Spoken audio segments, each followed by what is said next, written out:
Hi everyone, welcome back to this channel. My name is Deepika Dimri और आज का ये चैनल जो है it is related to competitive exams. आप में से जो कोई भी कंपटीशन की तैयारी कर रहा है, चाहे वो बैंकिंग हो, एसएससी हो, एनडीए हो, सीएफएफ, सीपीओ हो, कोई भी एग्जाम्स, मर्चेंट नेवी हो, एनी लेवल ऑफ एग्जाम्स, और मैं ये भी ऐड करूंगी जो बच्चे एलटी की तैयारी कर रहे हो, जेआरएफ, नेट इन इंग्लिश, उनके लिए भी ये वीडियो, ये चैनल बहुत महत्वपूर्ण रहने वाला है। इसलिए क्योंकि हम इसमें इंग्लिश जो सिर्फ कंपटीशन में पूछी जाती है उसी को हम यहां पर डिस्कस करेंगे। But before that I just want to say that I have been teaching. My experience of teaching in the field of competitive exams is more than 10 years. और बहुत से स्टूडेंट्स उससे निकले भी हैं and they are now being well settled. तो मैं ये भी चाहूंगी कि ये एक प्लेटफॉर्म है जहां पर जो बच्चे पढ़ना चाहते हैं, सीरियस हैं and they want to qualify their exams, then this is the right platform. आप सबका स्वागत है। अच्छा, अब स्टार्ट करने से पहले मैं आपको ये बता दूं कि हम इस वीडियो में आज डिस्कस क्या करने वाले हैं। ऐसा नहीं है कि मैं आपको एकदम स्टार्ट कर दूं पढ़ाना।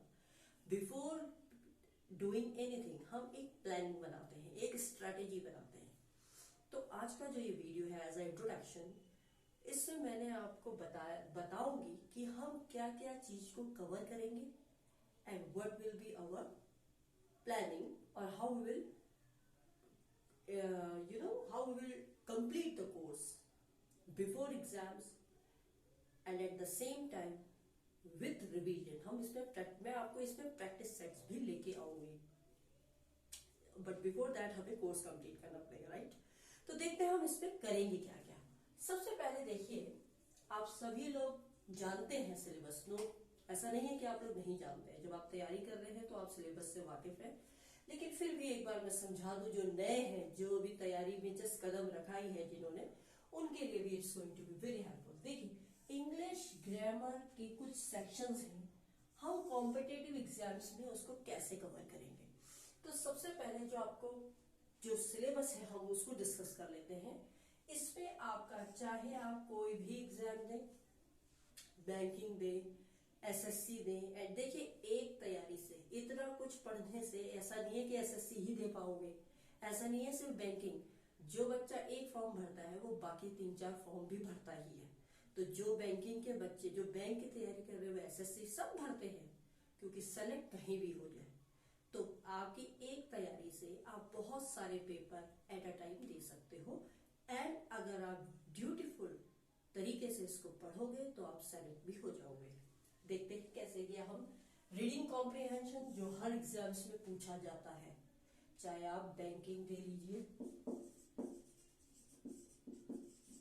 एसएससी दे लीजिए, एनडीए दे लीजिए, मर्चेंट नेवी दे लीजिए, मैं बोल रही हूं कोई भी एग्जाम कहीं भी छूटेगा नहीं, ये आएगा ही आएगा, डेट श्योर। नेक्स्ट है आपका प्रेपोजिशन। हो सकता है मैंने प्रेपोजिशन की लिस्ट यहां भी दी है, वो को रिलेट कर देंगे, वो एक ही में आ जाएगा, ठीक है। प्रेपोजिशंस हम कवर करेंगे। उसके बाद होमोफोन्स है, होमोनिम्स है, जो एक साउंड होता है, डिफरेंट मीनिंग होता है। सेंटेंस रीअरेंजमेंट, पैराजम्बल्स बहुत पूछा जाता है, बहुत पूछा जाता है।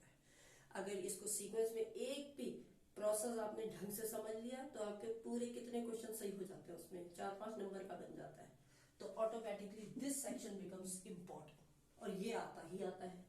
पैराजम्बल, एडियम्स एंड फ्रेजेस, इसको मैं तरीके से विद हिंदी में इसकी मीनिंग के साथ, इसको एग्जाम्पल के साथ हम इसको समझेंगे, जिससे हम इसको को रिलेट करें। तो आपको रटना नहीं पड़ेगा, आपको मगअप नहीं करना पड़ेगा कि हम एडियम फ्रेजेस कैसे याद करें। दूसरा है आपका सब्जेक्ट वर्ब एंड एग्रीमेंट, कैसे हम वर्ब को सब्जेक्ट के अनुसार लगाएं। तो उसका पूरा रूल, उसका पूरा फ्लो चार्ट वो कवर कराएंगे। At the same time models आपके आने ही आने हैं। कौन से मॉडल का क्या प्रयोग होगा, ये ऐसे नहीं पूछेगा मॉडल क्या होगा, ये आपको स्पॉट डायरेक्ट में दे देगा, राइट, जो मैंने आगे यहां पर करा है। नेक्स्ट है रिपोर्टेड स्पीच। स्पीच क्या हो गई आपकी, डायरेक्ट इनडायरेक्ट स्पीच, वो करेंगे। वॉइस करेंगे, एक्टिव पैसिव वॉइस, इस रूल को करेंगे, ये बहुत से एग्जाम्स में आता है। कंजंक्शंस इंपॉर्टेंट, क्लॉज, कौन से क्लॉज है, ये हो सकता है एसएससी में ना हो, लेकिन कोई बच्चा जो एसएससी का दे रहा है वो बैंकिंग का भी देगा ही देगा, ऐसा तो नहीं है एक ही। आपके पास ऑप्शंस है, यू हैव द ऑप्शंस। और कई बच्चे ऐसे होते हैं जो हर एग्जाम देते हैं, एसएससी का भी देते हैं, बैंकिंग, एनडीए, तो उनके लिए it's again going to be important. हम कवर पूरा सिलेबस करेंगे। फिर है वन वर्ड सब्स्टिट्यूशंस, बहुत पूछे जाते हैं। ओमिशन, किसको हटाएं और किसको रखें। Articles, confusing words, confusing words, दो शब्दों में कंफ्यूजन क्या है, इसको। एडजेक्टिव हो गया, सिनोनिम्स और एंटोनिम्स आपके आते हैं, ये इंपॉर्टेंट है। इसको भी हम इसको हम वोकैब सेक्शन में डाल देते हैं। अगर हम बात करें एंटोनिम्स सिनोनिम्स, तो ये क्या बन गई आपकी वोकैबुलरी, ये वोकैबुलरी बन गई। इसके बाद आपका आता है लेटर राइटिंग फॉर्मेट। बहुत से एग्जामों में लेटर राइटिंग फॉर्मेट आता है, कैसे इसको लेटर राइटिंग करनी है वो कवर किया जाएगा। Spot the error, spot the error आप तभी कर पाओगे जब आप पूरी बेसिक ग्रामर सीख लोगे, क्योंकि आपको वहां एग्जाम में ये नहीं पूछा जाएगा कि ये स्पॉट द एरर किससे रिलेटेड है। एक्चुअली आपको सारी चाहे basic grammar, noun, tense, adjective, adverb, ये सब, आर्टिकल, डिटरमाइनर्स, ये सब पढ़ना पड़ेगा। उसके बाद आप ऑटोमेटिकली सेंटेंस देख के बता लोगे ये कैसे, किससे रिलेटेड है। अब आप बोलोगे मैम ये तो बहुत डिफिकल्ट है। No, it's not going to be difficult, क्योंकि हम जैसे अगर नाउन कराया तो नाउन के बाद ही उसी नाउन से रिलेटेड हम स्पॉट द एरर करेंगे। मतलब एक एक सेक्शन को करके, एक एक ग्रामर के सेक्शन को करने के बाद हम उसी से रिलेटेड स्पॉट द एरर करेंगे, सो दैट आपको स्पॉट द एरर पहले चैप्टर वाइज क्लियर हो जाएगा।